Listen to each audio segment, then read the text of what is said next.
Hi everyone, this is Wynn. Today I'm going to talk to you about the southern Italian city of Matera that was once called the shame of Italy, but has since had a complete and utter rebirth, a whole new Italian renaissance, if you will.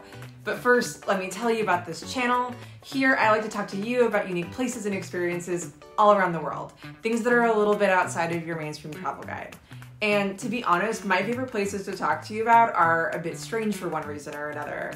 And in my opinion, Matera is a very unique place, and exactly why it's unique and also why I think you should go here, well, let's get into it. Matera is located in what is now the sparsely populated rural province of Basilicata in southern Italy. Matera is isolated from the rest of the country. There are no major trains or airports nearby, so private car and bus is about your only option. They have a train station in town, unclear what trains actually stop there. The people in Matera actually seem to appreciate being a bit forgotten. No one in Matera I met seemed very interested in being blitzed with visitors. They are very well aware of how Venice and Rome are just taken over by tourism in the summer, and I'm not sure how keen they are on this happening in their hometown. Matera is an ancient city. It's often referred to as the Sassi di Matera or Stones of Matera. It's actually the oldest continuously inhabited city in Italy and the third oldest in the world. People have been living in Matera for thousands of years. Some places you'll read 5,000 years, 7,000 years, and even 10,000 years old. For context, Rome is 3,000 years old. Matera is a lot of years old. This identity is deeply important to people who live in the city. People originally settled here because of the naturally occurring caves. There are 12 levels in the Sassi, all connected by various paths. The entire city of Matera is a bit in the shape of a bowl, with caves just everywhere. Some of the very first hunter-gatherers in Europe settled here, so just imagine you're a wandering cave person and you find a spot that has a cave for you and a cave for all of your friends. Pretty good deal. The residents of Matera so strongly identify with cave dwelling that they actually refer to themselves as troglodytes or cave people. I personally think of them as the Italian Flintstones. Over the millennia, Matera was conquered by a swath of empires. Everyone from the Romans, who established the town center, followed by the Lombards, Arabs, Byzantines, Swabians, Normans, Spanish, and more ruled over the city. And fun fact, Matera was actually the first city in Italy to rise up against the Nazis during World War II. But on the whole, Matera has never been anyone's priority. Not even the mafia these days cares much about Matera. The region has simply been too poor for too long. One of the most fascinating caves is the Crypt of the Original Sin, which features early biblical paintings from the 8th century in the Byzantine style. The crypt was rediscovered in 1963 by a group of kids and was used for a time as a shelter for sheep herds. In the 90s, the cave paintings were finally taken seriously, and in 2005, the crypt opened to visitors. The paintings are thankfully well preserved. Materans on the whole lived in caves until the 1950s. With no running water or electricity and inadequate sanitation, these people fell way behind the modern world.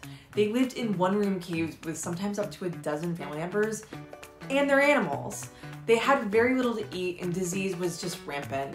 Child mortality was a huge problem and very few people were literate. Here's when it all started to change for the Materans. Italian writer and artist Carlo Levi was banished to Matera for his anti-Mussolini leanings during World War II. And he wrote extensively about Matera and the surrounding region in his famed book, Christ Stopped at Ebola, published in 1945. In this book, he referred to Matera as the shame of Italy. The book spotlighted Matera like never before and prompted the 1950 visit by the Italian Prime Minister, who called the Sassi slums a national disgrace and immediately spurred the government to act. Between 1952 and the 1970s, the Italian government constructed housing at the top of the Sassi for the residents and forbid people from living down below, which in turn left the city center all but empty. People had a hard time actually acclimating to modern housing and they lost their connection with the Sassi. They also didn't know what to do with their animals. In 1986, a new law allowed for the restoration of the Sassi, and in recent years, residents of the city have been renovating the caves and turning them into luxury hotels, spas, and Airbnbs. So now people like me, and maybe you, actually pay to stay in what was once squalor. Cycle of life, if you will. If I could soapbox for just 1 second, there's something a bit beautiful about how Materans have taken what historically made them weak and turned it into something that is making them strong economically.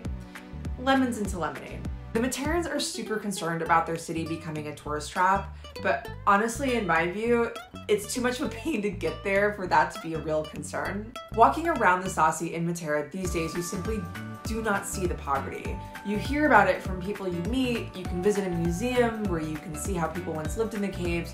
Moreover, what you'll see is gorgeous churches, immaculately clean walk streets, and charming restaurants, shops, bars, and hotels all built into the rock. My friend and I stayed in one of the cave hotels where we swam in a cave pool and ate breakfast in a beautifully appointed, you guessed it, cave. If you're interested in traveling in the summer, every July the city holds a religious festival called the Feast of the Madonna della Bruna, in which a procession featuring an ornamented chariot is pulled apart by spectators. No one really knows exactly why they do this anymore. Lots of theories abound, none confirmed. If it's always been done, keep doing it, even if that means ceremoniously ripping up a chariot. That's the Italian way. In 1983, the UN deemed Matera a UNESCO World Heritage Site, and in 2019, Matera was designated the European Capital of Culture by the EU. Pretty big deal.